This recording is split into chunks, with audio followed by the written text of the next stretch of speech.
Гостин домашен е, но има знаење, ги следи состојбите и токму затоа со колегата Зоран Богатинов анализираме наредниве минути.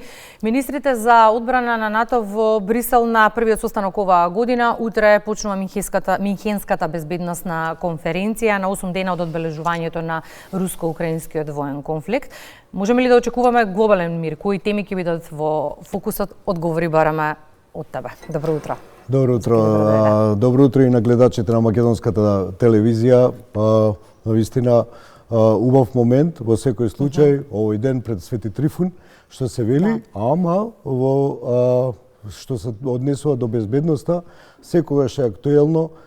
Особено ова што сега ќе се случува од 14 до 16 февруари во Минхен, тоа е безбедносната конференција, која што веќе трае 63 или 65 години, која што е основа дури еден Хенри Кисинџер и Хелмут Шмидт, и која што се обидува да даде одговори и анализи на главните тековни прашања во однос на безбедноста во светот и надворешната политика, и да даде некои насоки што понатаму ќе се прави. И во тој контекст, што можеме да очекуваме од највисокиот безбедносен форум? Кои теми ќе бидат во фокусот? Русија и Украина, претпоставувам, централно. Да.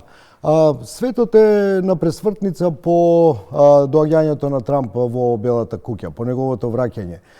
Многу интересна формација на луѓе има кои што доаѓаат на безбедносната конференција. Тука е еден Джеймс Дейвид Венс, тој е подпредседателот на Америка, доаѓа Марко Рубио, тој е државниот секретар, доаѓа Пит Сегет, тој е Хексет, тој е државниот секретар за одбрана. Нов состав, интересно е што доаѓа и Џон Ратклиф, тој е директорот на ЦИА, новиот директор на ЦИА, и Кит Келог, кој што треба да ги собере информациите за Украина, да се консултира со колегите од НАТО и да се консултира со колегите од Европската Унија, која што сака овде на овој начин да одигра некоја подобра роља, бидејќи во овој момент ролјата на Европската Унија е ставена, што се вели, малку во сенка. Не е веќе толку актуелна, тие имаат турбуленции веќе десетина години, економски проблеми имаат, знаете дека Германија е во стагнација веќе трета година, таа е во рецесија, и сега треба некако да излезат од тој вител, внатрешен тој политички вител, што и треба да дадат некој впечаток во моментот на главната работа, решавањето на украинската војна, односно војната агресија, некој ја нарекува така, ние ја нарекуваме војна агресија во Украина, каде што треба да се соберат сите информации и таму веќе да се настапи за украинското прашање. Кога сме веќе кај украинското прашање, една од главните теми за кои што се говореше е дека поседнувањето на претседателот Трамп во Белата куќа се очекува мир. Можеме ли да очекуваме мир? Вака сега, она што дојде како, што се вели, бомба од ведро небо, беше вчерашната информација на телефонскиот разговор меѓу Трамп и Путин, каде што се наброја неколку работи, неколку прашања, нормално нема да се кажат по тие дипломатски канали, нема да се каже се она за што се зборувало, меѓу другото Блискиот исток, главната тема Украина, вештачката интелигенција, безбедносни прашања некои во светот. Украина е главната.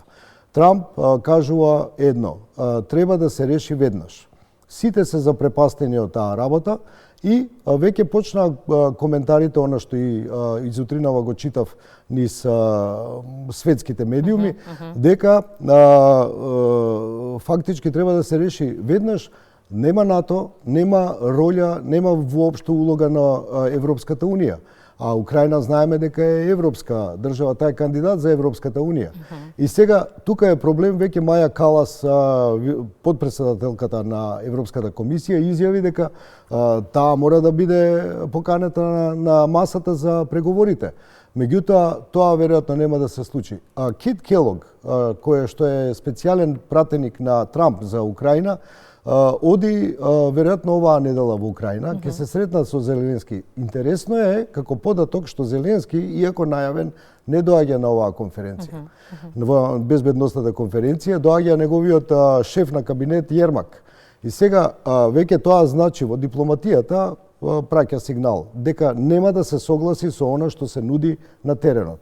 Што се нуди на теренот? Руските услови. Руските услови се нема Украина во НАТО.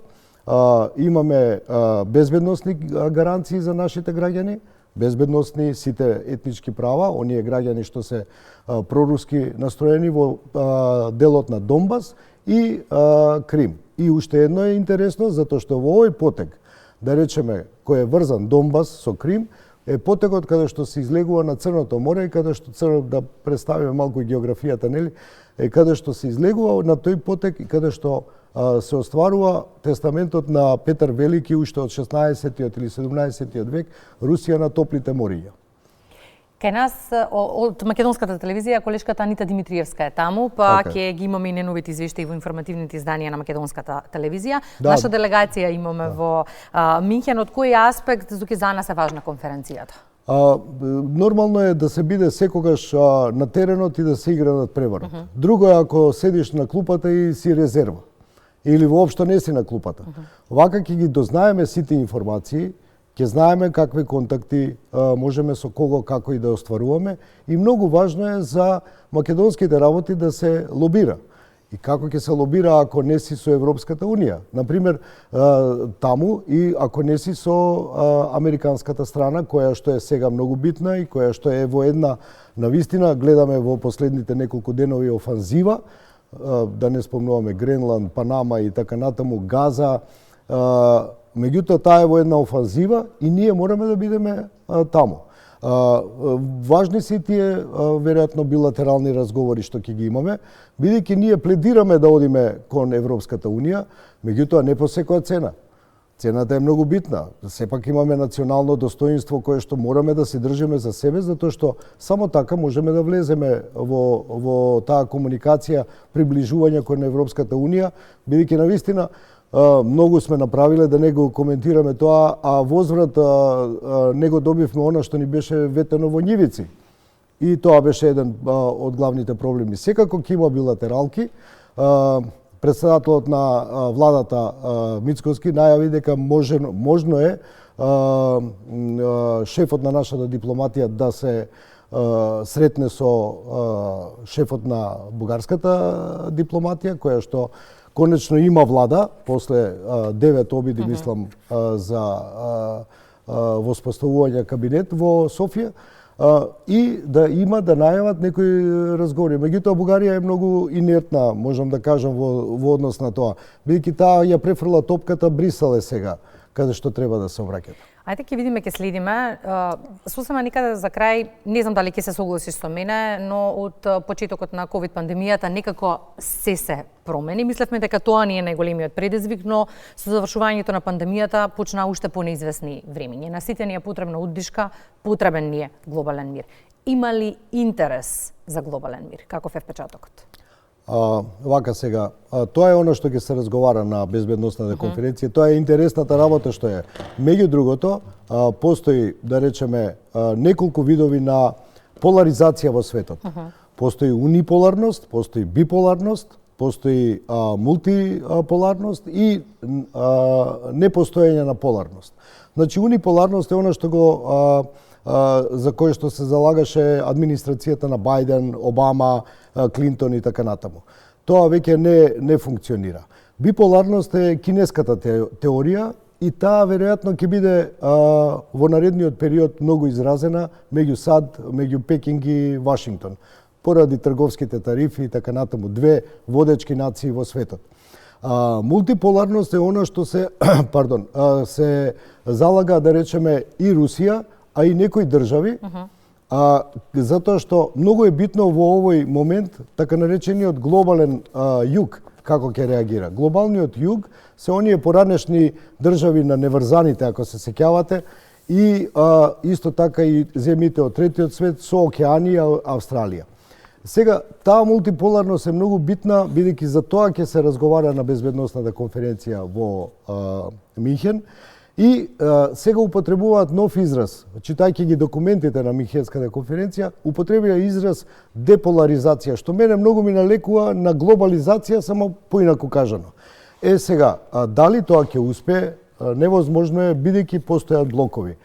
Секако, Обединетите нации се единственото мерило и единственото место каде што може да се разговара и да се почитува таа интернационална повелба човечка, да нема војни, да нема мири и така натаму. Меѓутоа, Обединетите нации требаат големи реформи и зависат многу од американската помош. Некаде читав една информација дека должат околу 1600 милиарди долари им должат на Обединетите нации, така што тие реформи може во текот, да речеме, на наредните години да се спроведат. Разговори ќе се водат и во Минхен, што ќе донесат тие, ќе следиме па и ќе анализираме. Благодарам. Да, многу е важно дека и Столтенберг, поранешниот шеф на НАТО, генерален секретар, сега е председавач на конференцијата. Сега е и министер за финансии на Норвешка, така што има некоја линија која што треба да е интересна. Ајде ќе видиме што ќе донесат. Благодарам, Зоки.